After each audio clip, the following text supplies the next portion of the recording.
menyatakan perlunya memulihkan kebebasan navigasi di Selat Hormuz tanpa batasan apapun. Kementerian tersebut mengatakan bahwa kondisi dan status jalur air tersebut perlu dikembalikan seperti sebelum perang Amerika Serikat Israel di Iran.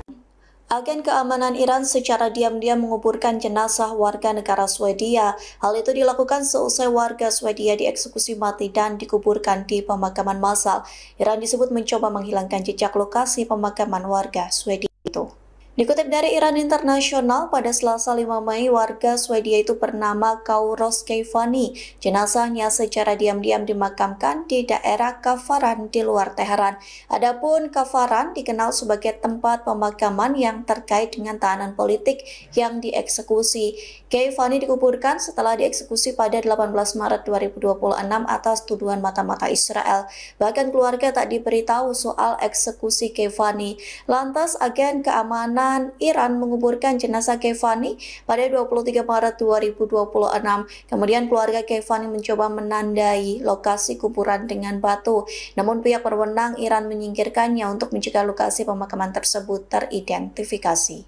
Iran tegas membantah meluncurkan 19 drone dan rudal menyerang Uni Emirat Arab. Tehran mengklaim tidak memiliki rencana menyerang industri minyak di dekat Selat Hormuz itu. Sebaliknya, Iran menuding Amerika Serikat dalang di balik serangan tersebut. Klaim itu disampaikan stasiun televisi pemerintah Iran IRIB. Dilaporkan Iran tidak bertanggung jawab atas kebakaran di industri minyak di Fujairah.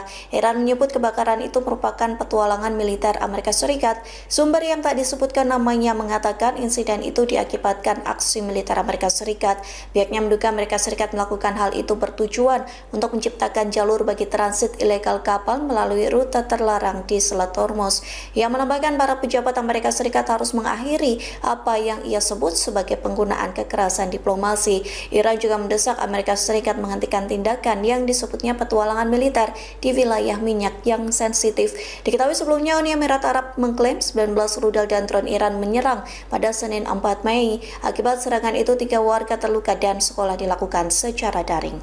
China tak terima selesai perusahaan-perusahaan kilang minyak terkait Iran disanksi Amerika Serikat. Tiongkok meminta perusahaan-perusahaan itu mengabaikan sanksi Washington. Hal itu disampaikan otoritas setempat pada Sabtu 2 Mei. Selama ini Beijing sering mengecam sanksi sepihak dan menyatakan hukuman tersebut tidak sah. Namun selama ini pula Beijing secara diam-diam mengizinkan perusahaan-perusahaannya mematuhi sanksi tersebut. Keputusan itu dilakukan demi menghindari dampak negatif pada perekonomiannya sendiri dan untuk mempertahankan akses ke sistem keuangan Amerika Serikat. Oleh sebab itu, keputusan kali ini digambarkan sebagai pembangkangan yang belum pernah terjadi sebelumnya. Adapun pembangkangan ini mengancam akan menjebak sektor perbankan yang luas di tengah ketegangan yang meningkat antara ekonomi terbesar di dunia. Diketahui Amerika Serikat menjatuhkan sanksi bagi kilang-kilang minyak Cina yang terkait Iran. Hal ini terjadi di tengah rencana pertemuan Presiden Donald Trump dan Presiden Xi Jinping pada pertengahan Mei 2026. Wakil Ketua Umum Partai Solidaritas Indonesia atau PSI, Ronald Ariston Sinaga, menjadi korban pemukulan di kawasan Menteng, Jakarta Pusat.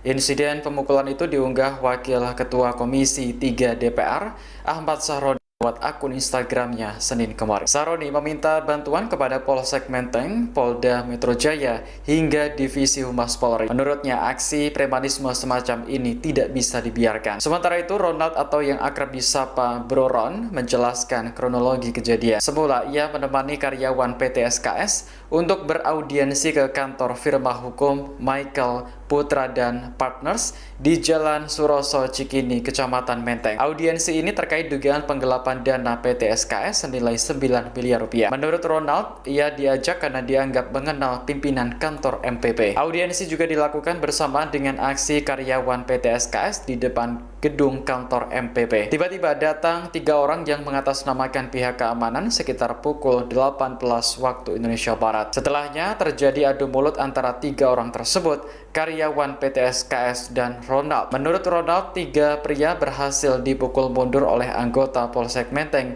yang sudah terlebih dahulu hadir di lokasi. Sekitar 15 menit kemudian, 3 orang pria naik kembali ke lantai 4 yang merupakan lokasi kantor MPP. Perselisihan pun kembali terjadi dan 2 orang pria tiba-tiba memukul Ronald. Kasus ini kemudian ditangani Polsek Menteng dan 2 pelaku pemukulan sudah ditangkap.